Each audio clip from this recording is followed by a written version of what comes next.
유튜브 시청자 여러분 안녕하세요. 고등학교 수학을 강의하고 있는 이한희 선생님입니다. 네, 저번 시간에 이어서 직선의 방정식 두 번째 거 해보도록 하겠습니다. 직선의 방정식에서 이제 남은 게 뭐가 있냐? 직선의 방정식을 얘기를 하는 거는 저번에 했던 거는 직선을 결정 지을 때 어떤 한 점이 있고 기울기를 할 때 한 점과 기울기 a, b와 기울기 m. 보통은 이거 기울기는 m 측정해서 매저해서 여기 m을 보통 기울기로 표현을 해요. 그 다음에 두 점을 지났을 때 뭐 a, b, c, d 라는 거를 이용을 해서 요걸로 이제 공식을 대입을 해가지고 직선의 방정식을 찾아내는 거를 했었어요. 그 다음에 이제 여기서 추가적으로 알 수 있는 게 요 두 직선의 방정식은 어쨌든 간에 1차 함수의 형식처럼 이렇게 좀 비슷하게 표현이 됩니다. 그래서 이 1차 함수의 표준형인 이런 식으로 이 전체를 쓰면 요게 그 1차 함수의 특색인 요 기울기와 한 점에 해당하는 y절편을 정확하게 한눈에 표시를 할 수 있기 때문에 요 직선의 방정식의 표준형이라고 이렇게 얘기를 하고요. 그 다음에 우리가 1차 방정식, 2차 방정식 했을 때 2차 방정식의 표준형과 일반형, 뭐 2차 함수의 표준형과 일반형에 대한 얘기를 할 때 2차 함수는 만약에 x-p의 제곱에 a를 곱한 거 더하기 q라는 식으로 꼭다리점인 p, q와 그 다음에 얼마나 이게 오므라들고 벌어지는지 요거에 대한 뭐 아래로 블록과 위로 블록에 대한 표시도 할 수 있고요. 이거에 대한 a의 값 이런 걸로 표현을 했을 때 이런 거를 2차 함수의 표준형이다 라고 이야기를 했을 거예요. 이런 식으로 표준형이다 라고 하는 거는 그 도형의 특색을 한눈에 잘 볼 수 있게 이렇게 표현한 거를 표준형이라고 얘기를 하고요. 2차 함수 같은 경우는 만약에 이거를 그냥 쫙 나열을 해서 2차식이니까 ax제곱 플러스 bx 플러스 c 이런 식으로 표현을 하게 되면 이런 거를 2차 함수의 일반형이다 라고 이야기를 했을 거예요. 그럼 마찬가지로 여기 있는 이 직선도 표준형은 한 점과 기울기를 이용을 해서 표현을 하는 게 표준형이고요. 근데 보통은 1차 함수의 표준형의 형식하고 똑같이 만들어지기 위해서 직선의 방정식의 표준형은 이 1차 함수의 형식을 따라가요. 이렇게 하든가 아니면 이거 이외에 한쪽으로 쫙 다 몰아서 표시를 하는 이런 방법을 갖다가 이 직선의 방정식의 일반형이다 라고 이야기를 합니다. 근데 요 일반형은 요 m과 n에 대한 그 직선 도형의 특색이 좀 무의미하기 때문에 요거를 요렇게 쫙 지우고 제각각의 개수를 갖다가 이런 식으로 표현을 해줘요. 그래서 요런 게 직선의 방정식의 일반형이라고 생각할 수 있습니다. 그러면은 거꾸로 만약에 요런 식으로 생긴 방정식이 있다면 요 식이 가르치게 되는 도형은 무조건 직선이 됩니다. 근데 이것도 마찬가지로 일반형에서 표준형으로 다시 바꾸게 되면 y만 남겨놓고 나머지를 갖다가 샥 다 넘겨주면 되기 때문에 b, a, x 그 다음에 마이너스 b분의 c 이런 식으로 일반형에서 직선의 방정식의 표준형으로 바꿔서 기울기가 얼마만큼 되고 이 y절편이 얼마만큼인지 이렇게 판단을 할 수도 있습니다. 그래서 정리를 하면은 이렇게 되고요. 직선의 방정식은 이런 식으로 표시된다 라고 이렇게 생각할 수 있고 이런 식의 방정식은 직선의 방정식이다 라고 이렇게 표시할 수도 있습니다. 그러면 여기는 이거는 거의 정의라서 여기 있는 거는 이제 직선이라고 거의 이렇게 그냥 동일시하면서 생각하시면 됩니다. 그럼 상수 A, B, C에 대해서 요와 같이 부호를 가지고 있을 때 직선이 지나지 않는 사분면을 구하시오 라고 하는 거는 여기는 이 제각각의 A, B, C에 대한 부호를 알아내면 됩니다. 그럼 여기 같은 경우는 알 수가 있는 게 만약에 식이 적어도 3개는 있어야 이 부호를 정확하게 알아낼 수 있을 거예요. 근데 지금 우리가 여기에서 할 수 있는 거는 B와 C의 부호가 같고 0보다 크면은 둘 다 풀풀이든가 둘 다 마이너스든가 이렇게 정해지겠죠. 그 다음에 A와 B는 풀마 혹은 마이너스 풀 이런 식으로 A와 B는 부호가 다르다라고 이렇게 생각할 수 있습니다. 그러면 A, B, C 중에서 부호가 같은 거는 이렇게고요. 부호가 다른 거는 A와 B, C 중에 하나 이런 식으로 전체를 판별할 수 있습니다. 그러면 직선의 방정식의 일반형에 해당하는 거 ax 플러스 by 플러스 c는 0이라고 하는 거를 갖다가 얘를 직선의 방정식의 표준형으로 한번 바꿔봅니다.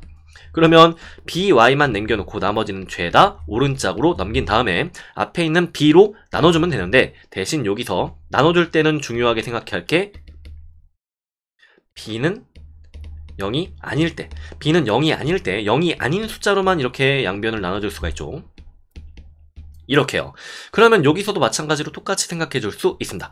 여기 A분의 B, B분의 A에 해당하는 거, B분의 A에 해당하는 거는 A와 B를 곱한 형식이기 때문에 두 개의 부호의 곱, A, B의 곱과 똑같은 식으로 들어가게 된다. 근데, 그러니까 부호가 똑같다는 얘기예요. 그 답이 똑같다는 게 아니라. 그러면 A, B가 0보다 작기 때문에 A 나누기 B라고 하는 이것도 0보다 작게 생각할 수 있습니다. 그러면 기울기 M은 마이너스 B분의 A, 요건데 B분의 A, 이게 0보다 작기 때문에 전체 값은 0보다 크다라고 이렇게 설정을 할 수 있습니다. 그러면 Y 절편에 해당하는 거 또 마찬가지로 마이너스 B분의 C를 이렇게 써놓으면 B와 C는 부호가 같기 때문에 요 전체 이만큼이 양수가 되고요. 양수에 마이너스가 붙였으니까 음수로 이렇게 결론이 날 수 있습니다. 그럼 주어진 요 직선은 정확한 값은 모르겠지만 Y 절편이 0보다 작으니까 이렇게 원점 아래에 있을 거고요. 요걸 지나게 되면서 기울기가 양수인 이런 식의 직선이 그려지게 됩니다. 물론 정확한 건 아니지만 그냥 그래프의 개형이 그렇다 이거예요. 그럼 요게 지나지 않는 사분면은 여기 있는 제2사분면 요게 답이 되겠죠. 따라서 답을 쓸 때는 2사분면, 3사분면 이렇게 얘기하지 마시고 앞에 제를 꼭 붙여서 제2사분면이라고 이렇게 답을 내주시면 됩니다. 개 쉽다 이거예요. 그 다음에 우리가 할 게 이제 항등식의 개념을 직선에다 도입을 해서 요거를 갖다가 설명을 한번 해보도록 하겠습니다. 만약에 어떤 두 직선의 방정식이 있는데 어떤 직선의 방정식이 ax 플러스 by 플러스 c는 0이라고 하는 직선의 방정식 하나, 그 다음에 요거랑 다르게 다른 직선을 표현해 줄 건데 a, b, c를 위에 있는 거와 다른 문자로 이렇게 표시를 해주는 제일 쉬운 방법은 그냥 프라임을 붙이는 거예요. 이렇게. 아니면 밑에다 앞으로 쭉 하겠지만 밑에다 아래 첨자를 이렇게 붙이게 되는 이런 방법도 있습니다. 아무튼 직선의 방정식에는 어차피 하나 위에 거와 다른 것만 구분하면 되기 때문에 점만 이렇게 하나를 찍어줍니다. 그러면 여기 있는 위에 있는 직선과 밑에 있는 직선 이거 두 개는 다른 직선이 되는데 만약에 여기 있는 이 두 직선을 직선의 교점을 구하시오라고 얘기를 하면 교점을 구하게 되는 방법은 어쨌든 연립을 해서 이거는 이거랑 똑같다라는 식에서 x가 얼마고 y가 얼마인지 이걸 제각각 구하게 되면 두 방정식을 이건 1차 연립 방정식이잖아요. 1차 연립 방정식을 풀어서 나오게 되는 x, y라고 하는 답 요거는 위에 있는 직선에다 집어넣어도 답이 되고 밑에 있는 직선에다 집어넣어도 답이 됩니다. 그래서 두 직선의 교점이 있을 때 물론 이건 나중에 하겠지만 두 직선이 평행하거나 아니면 두 직선이 일치하거나 이럴 때는 두 직선의 교점을 어떤 하나로 특정 지어가지고 얘기를 할 수가 없습니다. 어떤 하나로 특정 지어서 얘기할 수 있는 경우만 얘기하는 거예요. 그러면 요 두 직선을 갖다가 어떤 식으로 표현할 거냐면 ax 플러스 by 플러스 c 하는 거랑 그 다음에 a 프라임 x 플러스 b 프라임 y 플러스 c 프라임이라는 거를 이렇게 냅다 더해주는데 어느 한쪽에다가 실수 k 값을 붙이고 요 전체 값이 0이 된다 라고 하는 요 형식을 갖다가 씁니다. 근데 여기에 붙여가지고 생각할 수 있는 거는 k 값에 관계없이 항상 성립한다. 등식이 성립한다 라고 이렇게 붙여주기만 하면 여기 직선이 두 개가 있는데 K에 대한 항등식 꼴로 갑자기 정리가 됐습니다. 근데 K에 대한 항등식이다 라고 하는 얘기는 K의 개수가 0이고요. 그 다음에 K가 없는 거 나머지 상수들도 0이다 라고 하는 거를 요 한 줄에다 표현을 해줬기 때문에 어떻게 보시면 여기 위에 있는 얘와 얘를 갖다가 교점을 구하게 되는 이 방법을 이렇게 연립방정식을 하나의 식으로 표현한 이런 형식입니다. 그러면 얘는 어떻게 되냐면 요 두 개, 이게 0이고 이게 0이라는 거를 갖다가 전제 조건으로 했기 때문에 요 k 값이 뭐가 들어가든지 간에 무조건 여기 있는 것이 0이 되고 여기 있는 것이 0이 되면은 전체 등식이 성립하겠죠. k에 대한 항등식이 됩니다. 그래서 이 전체 식은 일단 요 두 개의 교점인 x1, y1이라고 할게요. 교점을 x1, y1을 지나요. 여기 있는 이 직선은 x1, y1을 지난다 라고 이렇게 생각할 수 있습니다. 근데 k값이 만약에 달라지게 되면 x1, y1이라고 하는 이 고정점을 지나기는 하는데 직선하면은 점하고 기울기가 직선을 결정짓는 요건이니까 점은 이미 결정이 됐어요. 그렇기 때문에 기울기가 k값이 변함에 따라서 점점 바뀌게 됩니다. K값이 커지면 커질수록 위로 올라간다 이런 것도 아니에요. 그냥 어떤 특정한 점이 될지 어떤 특정한 직선이 될지 몰라요. 그래서 이렇게 두 직선에 대해서 이와 같은 형식으로 항등식의 꼴을 빌어가지고 표시를 할 때는 여기 있는 두 직선 하나, 두 개는 0, 두 개는 0 요 직선의 교점을 지나기는 하는데 요 교점을 지나는 임의의 어떤 하나의 직선의 어떤 여러 가지 직선의 묶음을 표현을 한다라고 이렇게 생각을 하시면 됩니다. 그래서 그냥 이거를 간단하게 얘기를 하면 이와 같은 형식으로 지났을 때 여기 있는 교점 x1, y1을 지나는 직선이라고 얘기를 합니다. 네, 이렇게 물론 K값이 하나 정해질 때마다 직선이 하나 나오기 때문에 위에 있는 식 자체는 직선 하나는 아니에요. 직선들의 모임이다 라고 이렇게 생각하시면 됩니다. 그래서 표현하면 이렇게 되고요. 그럼 정점을 지나는 직선에 대해서 이거는 어떻게 푸냐면 여기 있는 거는 마찬가지로 여기 K값에 관계없이 항상 지나는 점의 좌표라고 얘기를 했으니까 요 주어져 있는 이 1차 방정식이 K로 묶었을 때 K가 있는 것들끼리 묶으면 2x 그 다음에 마이너스 y 그 다음에 플러스 1이 K가 묶여 있는 것들이고요. 나머지 것들을 몽땅 쓰게 되면 마이너스 3x 플러스 4y 플러스 1은 0 이렇게 쓸 수가 있습니다. K값에 관계없이 항상 지나는 점은 요거는 0 요거는 0이 되게 하는 점이기 때문에 이거는 연립을 해서 제각각 이렇게 풀어주면 됩니다.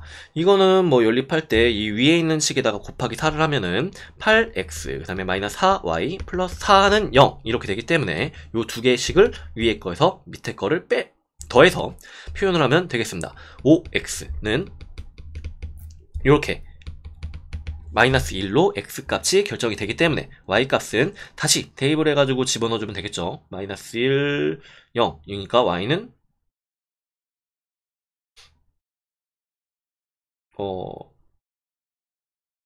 마이너스 2, 1 네, 이런 식으로 전체 값이 정해지게 되면 마침 마이너스 1 마이너스 1로 네, 요렇게 정해지게 됩니다. 그러면 x 여기 있는 이 직선, 이 직선은 실수 K값에 관계없이 항상 마이너스 1, 마이너스 1은 지나요. 이렇게. 근데 K값이 뭔지는 모르니까 이 직선이 요렇게 가는 놈인지 요렇게 가는 놈인지 요렇게 가는 놈인지 이거는 아직 모릅니다. 네, 이렇게 교점만 구할 수가 있다 이겁니다. 그럼 방금 전에 얘기를 한 게 여기 지금 하는 요 유형에 대해서 여기 좀 빛을 발하게 되는데 어떤 두 직선, 이거와 이거 요 두 직선의 교점이라고 얘기를 하니까 이 두 직선의 교점을 지나는 직선을 항등식의 표현을 빌어서 이렇게 K값이 없는 거, 그 다음에 K값이 있는 거 이와 같은 형식으로 표현을 하면 요 두 직선의 교점을 지나는 직선입니다 라는 거를 갖다 이미 표현을 했기 때문에 이와 같은 형식으로 표현을 해둔 다음에 요거 이외에 어떤 특정한 한 점인 원점이 주어졌으니까 원점은 0,0이죠 0,0을 여기다 대입을 하기만 하면 전체 등식도 항상 똑같이 만족을 하게 됩니다. 그럼 K값이 요 0,0을 대입을 하게 되는 순간 원래 K값이라는 게 임의로 어떤 건지 정확하게 모르는 어떤 한 점을 지나는 직선들의 모임이었는데 여기서 한 점을 대입을 하게 되는 순간 이렇게 두 점을 지나는 직선이 돼요. 그래서 K값이 어떤 특정한 값으로 확 결정지어지게 됩니다. K는 1로 이렇게 써질 수 있죠. 그러면 K 대신 2를 다시 집어넣게 되면 위에 있는 이 식, 요 식 자체가 여기 두 직선의 교점과 원점을 지나는 직선이 됩니다. 요거를 쭉 나열해서 적어주면은 4x-4y 그 다음에 는 0 이런 식으로 되니까 x-y는 0입니다 라고 이렇게 쓰면 됩니다. 사실 뭐 요거를 y는 x예요 라고 이렇게 표준행의 형식으로 바꿔주고 싶은 충동도 있지만 요 직선을 표시를 할 때는 표준형으로 표현해도 되고 여기 있는 일반형으로 표현을 해도 되고 여러분들이 편한 대로 그냥 한눈에 보이는 대로 아무렇게나 쓰셔도 괜찮습니다. 어떤 이름으로 불러도 같은 향기가 나요. 똑같은 거예요. 뭐 이렇게 생각하시면 되는데, 그러면 이거를 대체 왜 해요? 라는 그런 느낌이 들죠. 여기에 두 직선의 교점을 지나는 직선이라고 하면은, 그냥 뭐 이런 문제 유형 풀려고 하나? 뭐 이거 교점하면은 이거 두 개 연립해가지고 교점 구하고, 그 다음에 점 하나 구했으니까 원점 하나를 두 개를 이어가지고 요 놈이랑 두 점을 지나게 되는 직선을 그리게 되면, 이것도 마찬가지로 그냥 바로 이게 되네요. 직선이. 근데 이게 이런 정점을 지나는 직선의 방정식이라는 거를 어떻게든 선생님들 문제에 써먹게 하기 위해서 여기는 이 K값의 범위를 구하는 문제를 내게 됩니다. 그러면 K값의 범위를 구하면 사실 여기는 이 교점을 지나는 직선과 나머지 다른 교점을 지나는 직선, 이 두 개 사이의 값이 K값이 되겠구나라는 거를 갖다 거꾸로 유추해서 할 수 있지만, 사실 여기 있는 이 직선의 방정식의 표현을 빌어서 부등식으로 정확하게 풀어주시는 게 이게 좋습니다.